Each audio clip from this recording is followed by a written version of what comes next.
You think that's funny, do you? Welcome back to the Round the Twist Roundup, the show where I take a look at episodes of Round the Twist and make bad jokes. Today we're looking at the first episode of Round the Twist that features the iconic theme song.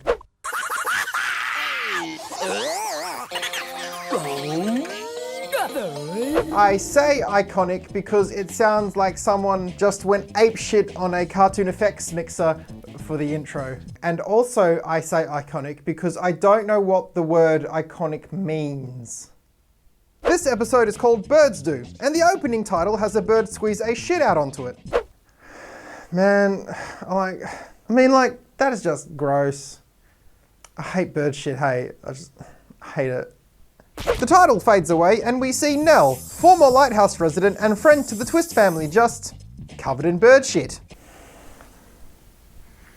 Nell is off her rocker. She's banging on about Tom and a dragon and Tom. Inside the lighthouse, we have the Twist family playing with what I can only assume is a statue made of bird shit, considering how this episode has been in the first minute and 30 seconds. Nell just barges in blathering about a dragon and some rubies, and the Twist family's like, Jesus Christ, calm your farm. She refuses to calm said farm, and so they just chuff her off to hospital. Enter the Gribbles. They're rubbing their filthy hands together because if Nell won't shut the fuck up about dragons, she'll be stuck in hospital and will lose her house and have her kneecaps broken because she can't pay her mortgage. When that happens, our moneybags here can auction off their house and just be a general fuckhead about things. Then, this happens. I love this Arab music. It's one of my favourite tapes, this one. Yeah, that old woman Nell Rickard's a sewn up. Sewn up? Yeah, so old mate Gribble is driving 3 wealthy Arab gentlemen to take a look at Nell's house.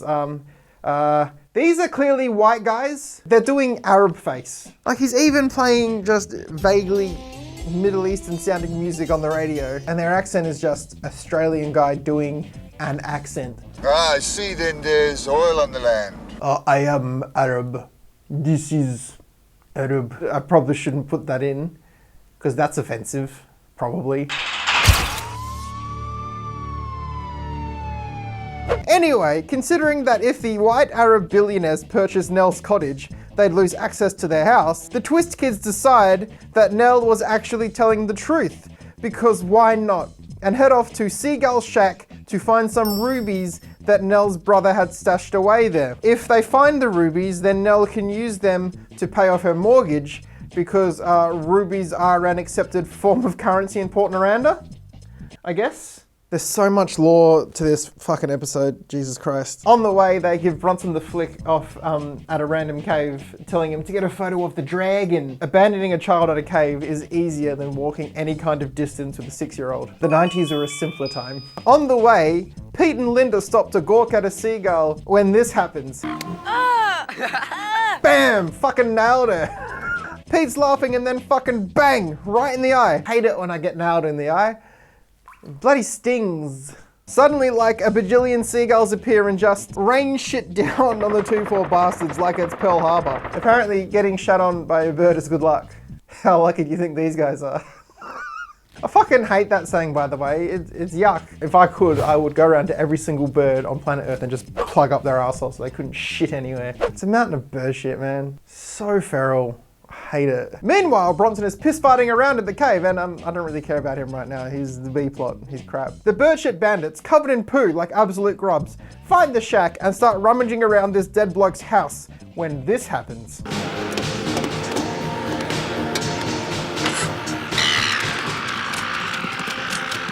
The birds shit on the house so much that it's...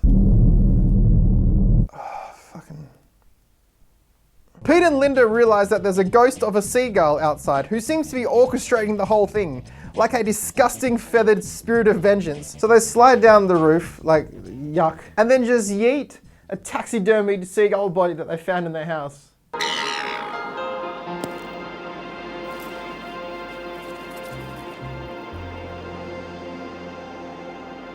The seagull squirts out one final shit of thanks, which turns out to be the rubies that they were looking for, so... awesome. What was Bronson doing, you ask? Well, he decided to go in the cave, and wouldn't you know it, there was a real fuck-off dragon just existing inside there. how was real life dragons, like actual real life dragons, the B plot of this episode? Like in the writer's room, were they like... We could make these two separate stories, or we could focus on the idea that dragons exist in Australia. But what about the bird shit story? That was really solid. What about the kids getting covered in bird shit? I like that. Like, Steve, what is it with you and fucking bird? I love this. Pete and Linda run back to the cave, see that Bronson isn't there. They call out to him twice and then just decide, oh, he's probably gone home. Anyway, let's get a wriggle on. They don't even bother to step slightly closer to the cave to find out if their little brother is dead or has gone missing. What the fuck? Bronson has probably been ate by the dragon, but they don't care. Cut to the hospital, which is covered in bird poo footprints by the grotty twist kids, where bloody Miss Gribble just does this weird shit. Like, why the fuck did she do that? It's so weird, like... What mongrels though, hey? Like, they were walking along a beach for 10 kilometers, and they didn't once stop to go, oh, you know what, we'll just jump in the water for a little bit and wash ourselves off. Anyway, we're back at Nell with the rubies, when Matron Gribble gets hysterical about dragons not existing. But it turns out Bronson brought back a dragon egg with him, so fuck you, shitnose. Imagine that. Shit out a cube-shaped egg. That would destroy your asshole. No wonder dragons always seem so angry. Was that Paul Jennings? Everyone then takes a family photo with the dragon before it flies back into the cave. Wow, was that real? Do you think that was real? Do you think that was a real dragon? That looks so real.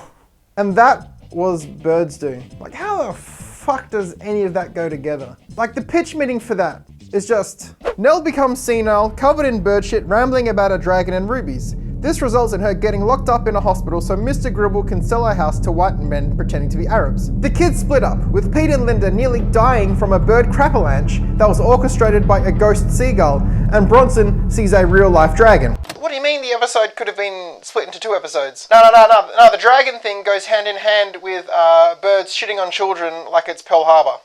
So let's just mash them together. Netflix, I'm down to write your season 5 if you'll have me. Let's make it happen, Netflix.